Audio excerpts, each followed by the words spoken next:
Welcome to The Explainer. Today, we're diving into a fascinating and highly specific psychological framework outlined in our source material. We're going to break down the exact chronological chain reaction that happens when someone chooses to walk away from disrespect with absolute unbroken silence. Now, we aren't just talking about your run-of-the-mill breakup here. We're analyzing a massive shift in power dynamics exactly as mapped out by this strategy. So let's get right into it. Let's kick things off with a fundamental truth presented in our source. Time exposes what pride works so hard to hide. In those early days of a split, the person who caused the fracture usually operates purely on ego. They build this super comforting narrative in their head where they're the star of the show. But as the source points out, time doesn't negotiate with human ego, and it definitely doesn't bend to support a fake reality. Slowly but surely, time strips all that arrogance away. And that brings us to the core question of this explainer. What actually happens when you just stop playing the game? Our source material argues that most people live under this really dangerous illusion. They think constant effort, endless patience, and always being available is what keeps someone invested. But today, we're objectively mapping out the immense power dynamics at play when you abandon that illusion and choose immovable dignity over desperation. All right, moving into phase one, the illusion of control. The text points out a really stark contrast between expectation and reality right after a split. The departed partner's ego relies entirely on an expected script.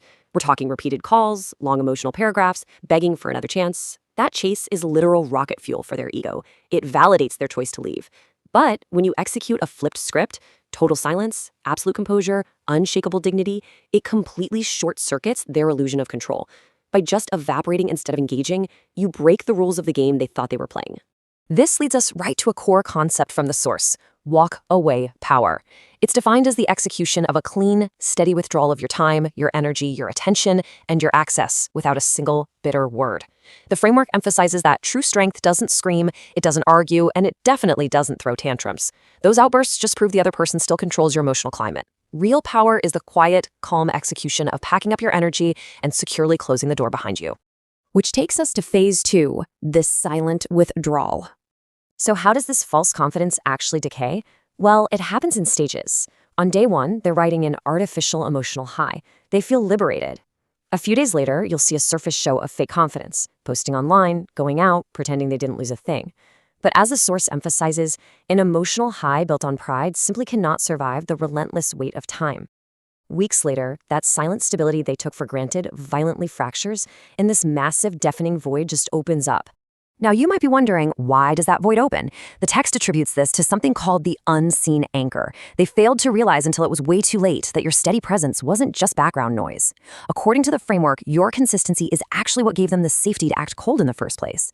Your patience gave them the freedom to play games. They totally mistook your grounded presence for a lack of options. Cleanly remove that anchor, and their entire emotional world destabilizes.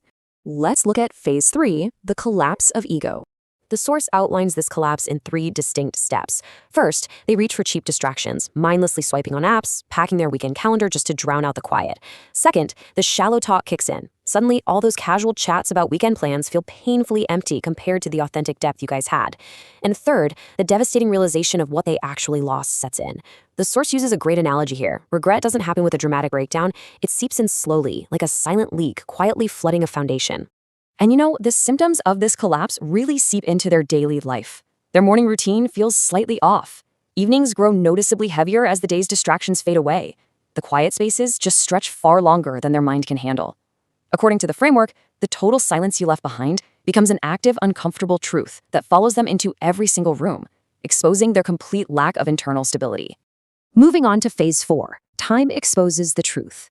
This is where a brutal internal comparison kicks in for them. The source contrasts those grounded traits you brought to the table, stability, emotional depth, protection, loyalty, against a modern dating pool that is frankly flooded with inconsistent, ego-driven options and exhausting mind games. Every time a new connection flakes or acts immature, the memory of your solid loyalty flashes like a blinding light, proving exactly what they gave up.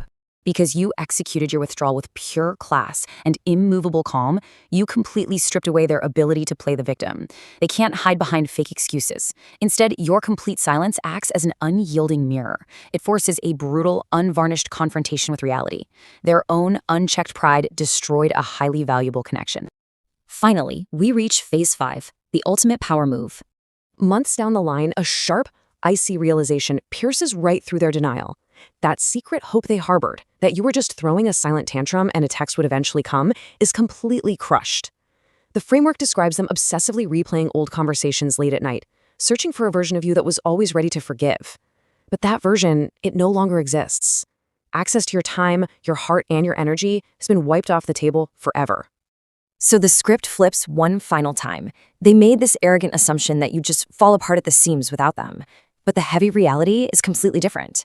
The framework details how, instead of letting the pain destroy you, you take all that raw energy and pour it directly into your own engine. You rebuild your life from the ground up with laser-sharp purpose, transforming into a totally inaccessible force of nature. Look, the source material makes it super clear. This is not about cheap revenge or trying to make someone jealous. It's about rebuilding your life with ruthless discipline. It's focusing entirely on your purpose, your health, and your success. The ultimate win isn't found in petty drama.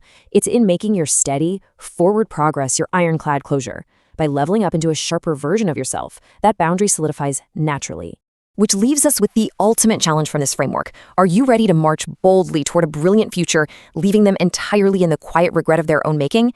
The core takeaway here is that choosing forward progress over staring in the rearview mirror is exactly how you step into your highest potential. Thank you so much for joining me to unpack this explainer today, and I'll see you in the next one.